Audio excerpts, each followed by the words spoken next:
my St. Louis Cardinals, and I got to go. I got to throw salt in the wound there, Rick. Riggen, I know you're a Braves fan, and man, what happened with the Braves? But, okay, the Cardinals lost game 1 of the Nationals, but we are down to the Final Four, Rick. We got the Yankees and the Astros, and we got the Cardinals and the Nationals. It's going to be a good feel-good story, as we talked a little bit earlier with Matt Hicks, for the Yankees and the Nationals to be in there. But I think Houston can beat the Yankees, and it's going to be a tough series for the Cardinals. I love my Cardinals, but, man, here we are. What are your thoughts, Rick? My thoughts are, I mean, you're getting ready to see what I see in the Cardinals is they're the luckiest team in baseball, and they don't belong in the playoffs whatsoever. I mean, this is a game for bloop single October. that just a little bloop single that skipped off Freddie Freeman's glove in game 4. That was a catch. That series is over, and the Braves are moving on. The Cardinals are going to get swept by the Nats, and then you'll understand why I'm saying that the Cards are the luckiest team in baseball. I think going into the broom closet is just a little bit too early, but I do think that the Cardinals got their work cut out for them. Tony, what are your thoughts on the Final Four in MLB? My original World Series heading in was Astros and Cardinals. I like the Cardinals because they get so many ground ball outs. They're third in MLB in stolen bases. The pitching always seems to be there when it needs to be in October, and that's how you win is small ball and good pitching in the fall. I'm not a Cardinals fan at all, but I thought the Nationals and the walk-off with the Howie Kendrick home run, the grand slam against the Dodgers, saw the Dodgers do what the Dodgers do and choke. The Nationals and Cardinals, I mean, that's going to be a fun series, but I'm excited for the Astros and Yankees. That's going to be one of the best series we see. That's going to be one of the best American League Championship series we've ever seen. And the winner of the Astros and Yankees will most certainly go on to win the World Series. Well, you're probably right about that. Tony and Rick, are you guys going to stick around for the next segment, or you guys got to bail? I got to bail. I'll stick around. Okay, Tony. Rick, where can people find your work and masterpieces, sir? Inside bathroom stalls, and then on Twitter at Riggen_Rick. Inside bathroom stalls. Hey, that's where Mose got his start at, was bathroom stalls. So hey, well, he was my inspiration. Hey, you know what, Tony? It's a good thing you weren't on last week, because Rick totally took us off the rail. We got into manscaping talk and all kinds of stuff. So I mean, Tony kept us in line this week. We didn't do any manscaping or anything like that. All right, buddy. Rick, you have yourself a good weekend, guys. We got to take a break. We'll be right back with Kracz, beat writer for the Philadelphia Eagles, SI.com, and Mo for the BS Sports Show.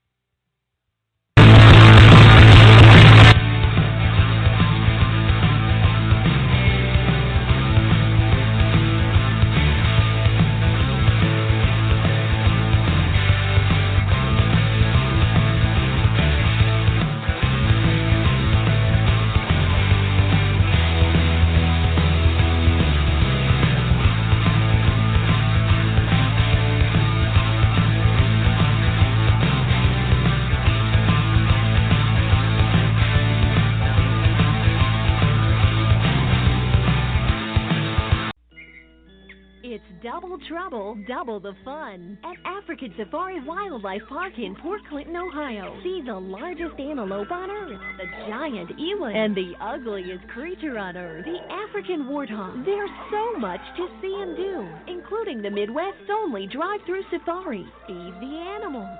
See live educational shows. Feel the excitement. Have your picture taken with a python or cockatoo. Feel the adventure.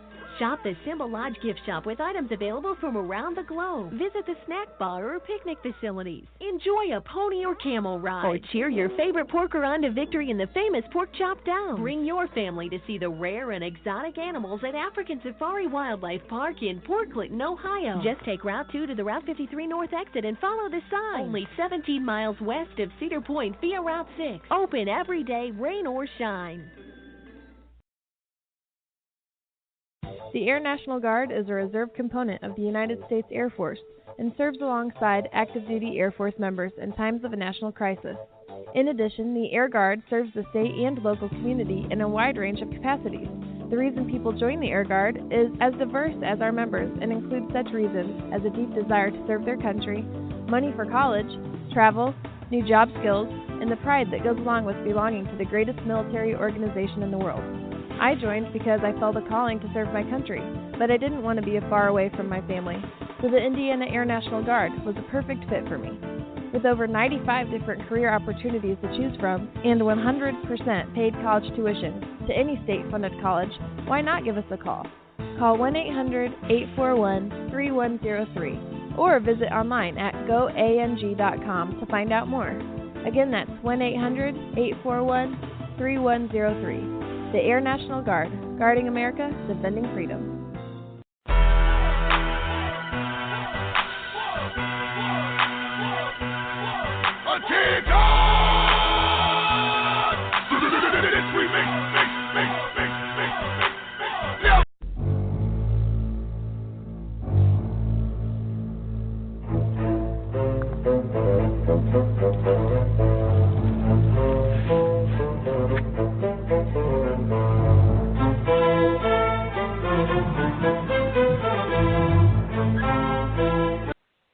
All right, welcome back to the balance.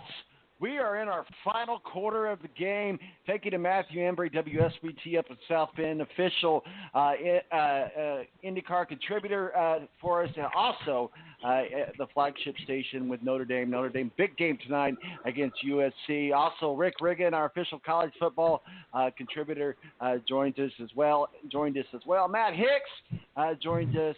Man, we just have had a lineup of A-list, and speaking of A-list, we continue on with Tony Donahue from the Tony D Podcast, Mo from the BS Sports Show, and Ed Kracz, beat writer for the Philadelphia Eagles, our official NFL contributor, and with SI.com. We'll start with you, Ed. How are you, sir?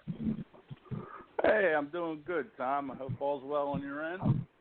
We're doing good. We're rolling on into the weekend. Mo from the BS Sports Show. Mo, how is you? I'm alive. You're alive. Well, that's a good thing, right? You know, my grandpa used to say it's going to be a good day if you wake up on this side of the earth. So Tony Donahue sticks around from us from last segment from the Tony D Podcast. Tony, you still with us? I'm here. All right, let's rock and roll, guys. So we got to start off with the movie question. We already know Tony's answer, but we don't have the answer from Ed and Mo. Now, we talked about the Joker last week, so what we're adding to the list now is the new Breaking Bad movie, El Camino, came out tonight. The question was, the poll is, would you rather see the Joker or El Camino? But I kind of think I know the answer for Ed, but let's go with you, Mo. What are your answer, El Camino or the Joker? Well, I've seen the Joker, but I've never seen an episode of Breaking Bad, so I would have to watch that first to catch up on the movie. You know, I started that, and it's a really good series. It's a good one to binge on Netflix, and I might start that back up again. Speaking of Netflix, there's a good show you guys got to check out on Netflix. I know I'm getting in the weeds here a little bit. It's called The Spy, and it stars that guy that the comedian guy from the Middle East that did those spoof shows.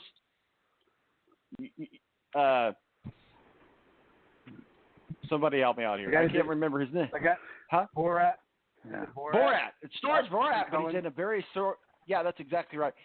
And that's how I found it, because I thought, well, this is just going to be kind of a lazy Saturday, just kind of watch something funny. Turned out to be a very serious show. I got hooked. Check out The Spy. I've given them some free publicity here, but check out The Spy on Netflix. Ed, what are your thoughts? El Camino, but we know you don't want to go see the Joker, so. Well, I would probably say none of the above, just because I'm with Mo there. I've never seen an episode of Breaking Bad, although I watched a couple seasons of Better Call Saul, which I guess was kind of a prequel to Breaking Bad, I guess.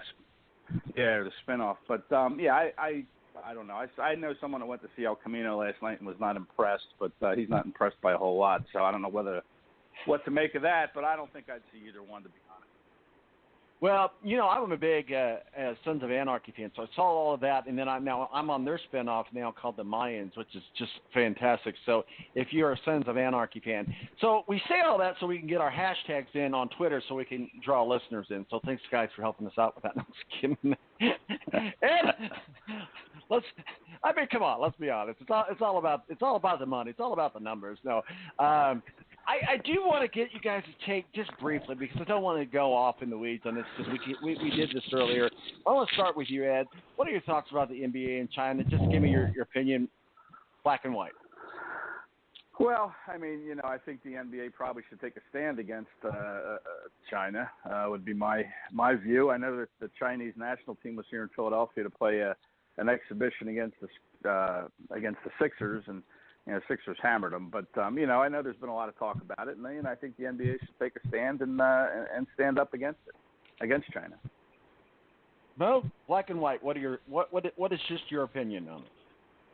I mean, for the NBA, it's all about growing their game and becoming a global game. So at the end of the day, for the NBA, I think it's still all about the money. So I think they're going to try to repair their relationship with their sponsors. They've all taken a hiatus from them, the Chinese sponsors. So at the end of the day, I think it comes down to money, and the NBA will probably take a step backwards and try to get those sponsors returned.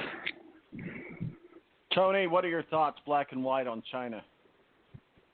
Yeah, a little bit of both. I mean, I think you got to repair the relationship. There's just so many fans over there that follow guys like James Harden and Steph Curry that helps the brand. Outside of that, man, I'm just really excited to watch the NBA this year. There's a lot of balance, I think, that we haven't seen in recent years. There's been some shifting of players, as we know, and I'm just really excited to get the regular season started here in 2 weeks. And my black and white opinion is this, and I think everybody knows me what my opinion is. I think the NBA bent over and said, thank you, sir, we'll have another. And I think they were really bent out of shape. It really bent me the wrong way when Laura Ingraham a couple of years ago, or a year ago, said to LeBron James, stay in your lane, shut up and dribble. But China says to the NBA, shut up and dribble, and that's exactly what they did. And I could go on a tangent that will last for the rest of the show, but I choose not to do that.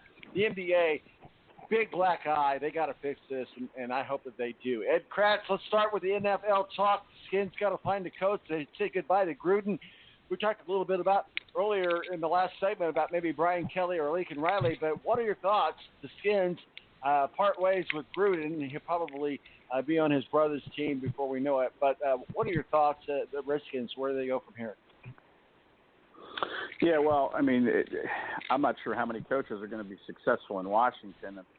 With that owner, Daniel Snyder there, he just doesn't give enough resources for a coach to have any kind of long-term success. I mean, look at their left tackle situation. Trent Williams doesn't want to play there because of a bad medical diagnosis, and he's holding out. I don't know why you wouldn't try to trade him and recoup what you can in a trade, but yet, he continues to sit out. A lot of unhappiness down there. You look at Dwayne Haskins, who got drafted, 15th overall, I think it was, and he's kind of buried. I mean, they're going to start Case Keenum in Miami, and I know Haskins will be the backup. But, I think if you're moving forward and you're the owner, Daniel Snyder, you have to find a coach that, kind of like what McVay did with Jared Goff. You have to find a coach that can repair this relationship with Dwayne Haskins and play to his strengths. And, I don't know who that's going to be. You mentioned a couple names there. I don't know if they're the answer, but, that's kind of the key to me is they have to find a coach that is going to get the best and unlock the potential that somebody saw in Haskins when they drafted him in the first round. Ed Kracz, beat writer for the Philadelphia Eagles, our official NFL contributor, and with SI.com. Obviously, we like to kick things off with you with the Eagles because that's what you do. The Eagles got the Vikings, but I'm concerned about the Eagles' defense, and I have to admit that I'm one of those people that drop their defenses. But I drop defenses all the time, so I'm not pushing the alarm button. But looking at the statistics between ESPN and Yahoo Fantasy, fantasy owners are dropping the Eagles' defense like nobody's business. What's going on, man? Well, I hope you played them last week when they had the Jets on the schedule. I didn't. I know. I left them on my bench too. Well, that was a big points game if you had them. I mean, first team in NFL history to have at least 10 sacks and scored 2 defensive touchdowns, and just a dominating effort against the Jets. And Jets were probably the worst team I've seen in a long time, to be honest, up close. But, their defense this week, I mean, they have the number 1 rushing defense in the league. They only give up 63 yards